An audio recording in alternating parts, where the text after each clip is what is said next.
Hi friends, நான் இன்றைக்கி என்னத்துக்காக இப்போ பேச வந்திருக்கேன் அப்படின்னா, இப்போ நியூஸ் சேனலில், இன்ஸ்டாகிராமில், யூடியூப்பில் எல்லாத்துலேயுமே ட்ரெண்ட் ஆகிட்டு இருக்க விஷயம் என்னென்னா, முதல் கையெழுத்தை ஏமாற்றிட்டாரு, முதல் கையெழுத்துலேயே மோசடி பண்ணிட்டாருன்னு பேசுகிறாங்க. என்ன தாண்டா உங்களுக்கெல்லாம் பிரச்சனை?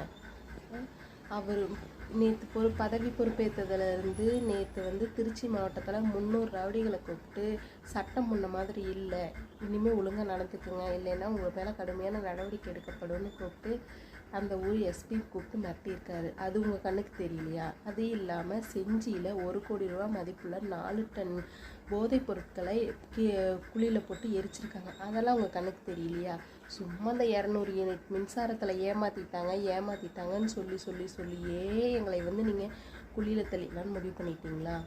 அந்த மனுஷன் பதவியேற்று ஒரு நாள் கூட முழுசாக முடியல, அதுக்குள்ளார என்னம்மா சொன்னதை செய்யலைங்கிறீங்க. நான் தெரியாமல் தான் கேட்குறேன், இதுக்கு முன்னாடி இருந்த ஆட்சியில் எத்தனை பேர் சொன்னதை செஞ்சாங்க? முழுசாக எல்லாத்தையும் சொன்னதை செஞ்சாங்களா? உங்களோட நோக்கம் என்ன? நாடு நல்லா இருக்கணும், நல்ல விதத்தில் இருக்கணுங்கிறது உங்கள் நோக்கமா? இல்லை நம்மளை எதிர்த்துட்டு 2 வருஷத்தில் கட்சி ஆரம்பித்த ஒருத்தன் ஜெயிச்சு வந்துட்டான், அவனை நம்ம முடிச்சு கட்டிடணும் அப்படிங்கிறது உங்கள் நோக்கமா? மக்கள் நல்லா இருக்கணுங்கிறது உங்கள் நோக்கமா? இல்லை அவனை முடிச்சு கட்டிடணுங்கிறது உங்கள் நோக்கமா?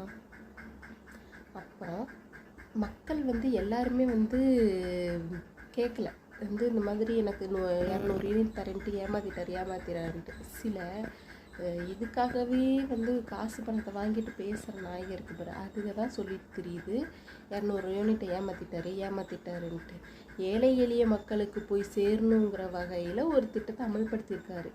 ஏழை எளிய மக்கள் நல்லா இருந்தால் போதும், காசு பணம் இருக்கிறவன் எப்பயும் நல்லா தான் இருப்பான். ஏழை மக்கள் பார்க்குறதுக்கு தான் இங்கே ஆளுங்க கிடையாது. உங்கள் ஆட்சியில் காசு பணம் இருக்கிறவங்களை பார்க்குறதுக்கு தான் நிறைய பேர் இருந்தாங்க, ஏழைகளை பார்க்க இல்லை. இந்த ஆட்சியில் ஏழைகளை பார்க்குறதுக்கு நிறைய வந்துட்டாரு. இப்போ அதனால் உங்களுக்கு என்ன பிரச்சனை? சும்மா 200 யூனிட்டை ஏமாற்றிட்டாருன்னா அப்படித்தான் ஏமாற்றிட்டு போட்டுமே. இத்தனை வருஷமாக நாங்கள் ஏமாறலையா? உங்களால் நாங்கள் ஏமாற்றப்படவே இல்லையா? புதுசாக என்னமோ ஏமாற்றிட்டார். ஒரு நாளில் என்னென்னடா பேசுவீங்க? உங்களுக்கெல்லாம் வைத்திருச்சல்டா என்ன? உங்களையெல்லாம் டெபாசிட் கூட வாங்க முடியாமல் தோக்க வச்சுட்டாரு அப்படிங்கிற ஏமாற்றத்தில் நீங்கள் பேசிகிட்டு இருக்கீங்க, வேறு ஒன்றும் கிடையாது. சரியா? அப்புறம் திமுகனால தான் நாங்கள் ஜெயிச்சு வந்துட்டோம், நாங்கள் முதலமைச்சராக இருக்கோன்றதெல்லாம் பேசுகிறீங்க. அதெல்லாம் சுத்த பொய்ங்கிறத அந்தந்த கூட்டணி கட்சிக்காரங்களே சொல்லிட்டாங்க. திமுக சொல்லி தான் நாங்கள் கூட்டத்தை சேரணுங்கிற அவசியம் எங்களுக்கு இல்லைன்ட்டாங்க. அதனால் இதையும் இதோடு முடிச்சுக்கணும். சரிங்களா? போய் வேலை